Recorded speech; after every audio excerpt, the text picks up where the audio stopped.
On reste ensemble, on découvre des solutions pour ne pas laisser nos seniors seuls cet été. Europe 1. Restez avec nous, permettre aux anciens d'échanger autour de l'art et de la culture.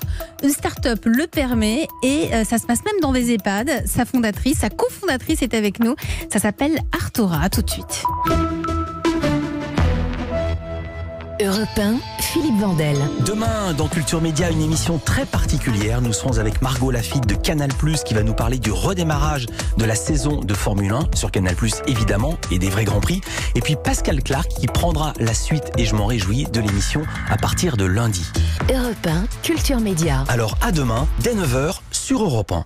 Lidl, meilleure chaîne de magasins de l'année. Allô patron? Je te sens pas là. Ah, pourtant ça sent bon le propre chez Lidl. En ce moment, ils essorent le prix de la lessive liquide Ariel. 5,14 € les 1 litre 815. Moins 30% de remise patron. Moins 30%? On est dans de beaux draps, tiens. Et je passe sur les 33 lavages à la propreté éclatante. On est mal. Lidl, le vrai prix des bonnes choses. 2,83 € le litre. Offre valable jusqu'au mardi 7 juillet. Pour la sécurité de tous, nos caisses sont équipées d'une vitre de protection et sont désinfectées régulièrement. Des masques et des gants sont à disposition de toutes nos équipes. Plus d'informations sur Lidl.fr.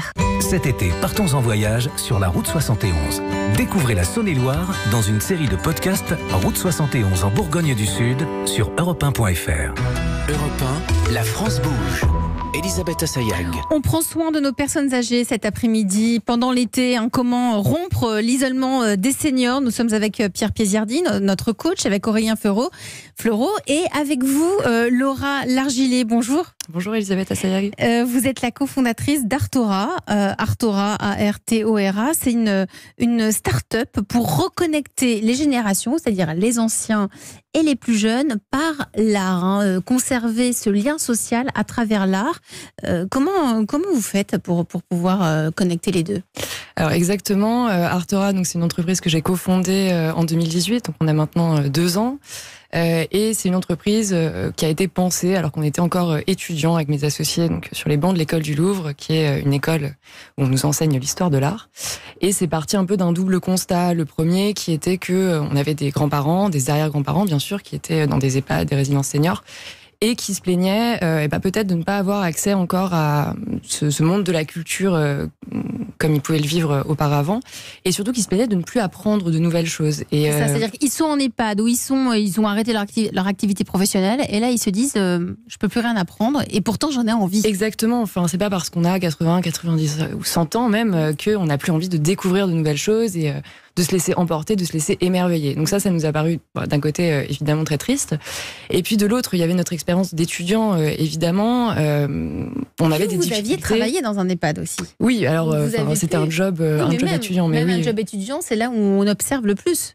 Exactement. Moi, j'étais femme de ménage, donc au bas de l'échelle de l'EHPAD peut-être, mais vraiment au service de ces personnes-là. Et justement, on se rend compte de l'isolement qui peut se créer quand on est dans un EHPAD. Et donc, c'est ça qui nous a vraiment poussé à créer Artora. Et puis, de l'autre côté, pour les étudiants, une volonté aussi de leur offrir un job qui soit, quelque chose qui va leur rapporter de l'argent, et qui va leur permettre de mettre en pratique toutes les connaissances théoriques en fait qu'ils accumulent au fur et à mesure de leurs études. Et finalement, on a parfois du mal à mettre en pratique concrètement ces connaissances. Donc c'est mettre en pratique ce qu'ils apprennent et aussi donner un sens en étant connecté, en étant en lien, en échangeant avec ces personnes âgées. Voilà. Concrètement, ça se passe comment ? Alors nous, donc, on travaille avec à peu près une centaine d'étudiants aujourd'hui. Alors beaucoup en histoire de l'art, en littérature, en histoire également, qui vont se rendre donc de façon régulière dans des EHPAD, des résidences seniors, voire des clubs seniors à Paris partenaires, et qui vont proposer un moment d'échange autour de l'art. Alors on appelle ça des conférences parce que c'est plus simple, mais le but c'est pas qu'il y ait l'étudiant qui détienne le savoir et qui vienne le transmettre de façon un peu monobloc à un auditoire. Au contraire, nous on met vraiment l'accent sur le fait de poser des questions, d'écouter les personnes âgées et de s'enrichir de ces expériences, parce que les étudiants avec lesquels on travaille sont des spécialistes, donc ils ont bien sûr des choses à dire, mais les personnes âgées qui ont 80 ans de vie et d'expérience derrière elles, évidemment, elles ont aussi des choses à partager. Et à partager. Que dit notre coach Pierre Piesiardi ? Alors, c'est super, toutes ces initiatives sont fantastiques, elles contribuent à l'amélioration des politiques publiques et du traitement de nos aînés. Moi, je suis ravi que vous fassiez ça. Je m'interroge aujourd'hui, votre souci, c'est quoi ? C'est plus d'acquérir de l'offre, d'avoir plus d'étudiants ou c'est plutôt de la demande où vous avez où est-ce que la machine et le goulet d'étranglement de la machine, il est où aujourd'hui? Il y en a pas vraiment. Tout va bien. Tout va bien. Vous êtes là. Non, tout va bien. Non, évidemment. Là, on a vécu une crise, comme vous pouvez l'imaginer. Comment ça s'est passé justement pendant le coronavirus? Alors pendant Puisque le coronavirus, là, on pouvait pas. On le sait tous. Il y a eu les EHPAD ont été verrouillés. On pouvait pas les rendre visite à nos anciens. Vous avez mis en place quelque chose en particulier pour pouvoir garder ce lien? Alors évidemment, après une petite période de dépression au début de cette épidémie. Parce que évidemment, nous on travaille aussi avec les particuliers, avec des entreprises et avec les seniors. Tout cela s'est arrêté, donc évidemment du jour au lendemain on s'est retrouvé sans activité. Mais on a décidé de continuer dans cette volonté de partager l'art au plus grand nombre, et bien de proposer des choses avec le numérique et sur les réseaux sociaux notamment. Donc des petites vidéos de 3 minutes sur l'histoire de l'art tous les jours, qui étaient aussi réalisées par nos étudiants, donc qui pouvaient partager leur passion et des choses parfois très pointues. Et c'était projeté dans les EHPAD? Et on a contacté nos EHPAD partenaires, bien sûr, qui, pour certains, ont permis aux résidents d'entendre cela. On a également organisé des conférences en visio, notamment aussi sur les réseaux sociaux, qui ont pu être, transmises dans les EHPAD.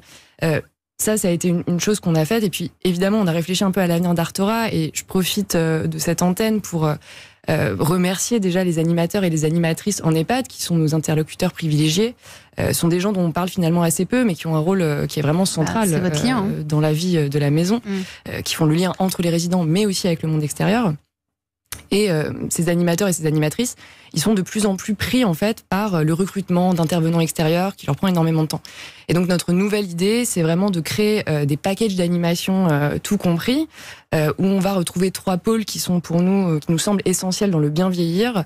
Le premier, c'est le savoir, donc continuer avec nos conférences évidemment intergénérationnelles. Mais c'est quoi, c'est des conférences sur quoi? C'est eux qui choisissent le thème? C'est vous qui proposez? C'est un peu de tout. C'est quoi par exemple? Alors ça peut aller de Léonard de Vinci à Jean-Michel Basquiat, à une découverte de l'art contemporain ou revenir sur l'histoire de la Mésopotamie. Voilà, donc ça peut être extrêmement varié. C'est eux qui choisissent également. Ou c'est vous qui proposez? Alors ça dépend en fait de chaque EHPAD. Dans certains EHPAD, les animateurs vont choisir. Dans d'autres, ils vont nous demander des suggestions. Et puis nous, ce qu'on préfère faire, c'est faire voter en fait les résidents, évidemment. Bien évidemment que du coup, ils ont l'impression de, ils participent. Mais ils participent pleinement depuis le début jusqu'à la fin de la conférence.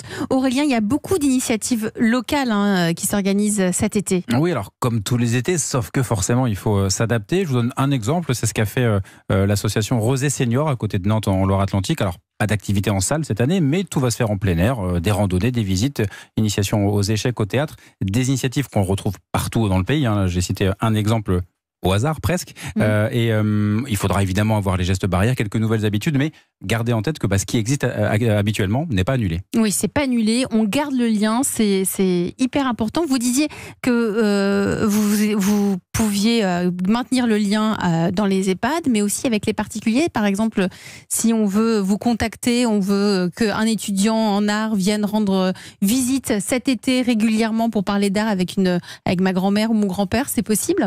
Alors nous, c'est pas exactement ça qu'on propose avec les particuliers. C'est une activité plus classique de visite guidée, mais on vous encourage bien évidemment. Mais par exemple, ça peut donner quoi pour cet été avec un particulier? On travaille beaucoup à Paris pour cet été, justement pour des Parisiens qui connaissent déjà leur ville et qui ont envie de la redécouvrir. Donc ça peut être des visites autour du Paris LGBT, des femmes au Père-Lachaise, des visites autour du Paris fait-moi peur. Donc essayer de revoir la ville un petit peu d'une façon. Donc là, c'est des personnes âgées qui sont autonomes. C'est des personnes âgées autonomes, et puis c'est vous, c'est moi, c'est n'importe qui. Voilà, donc c'est pas votre activité n'est pas seulement centrée sur les personnes âgées, c'est pour tout le monde. Non. Ouais. Pierre? Non, c'est génial. Moi, je pense qu'avec. Mais tu as indiqué que tu pouvais. Tu imaginais même que, comme un des problèmes, c'était pour ces gens-là, c'était la programmation. Pour les animateurs. Ouais. Des EHPAD. Et tu t'imaginais sortir de ton rôle strictement de conférence artistique et de devenir un peu plateforme pour accueillir d'autres types des gens comme moi qui feraient du soutien informatique, par exemple. Par exemple, en fait, on le fait déjà parce que. On organise déjà, mais vous êtes le bienvenu, vraiment, n'hésitez pas.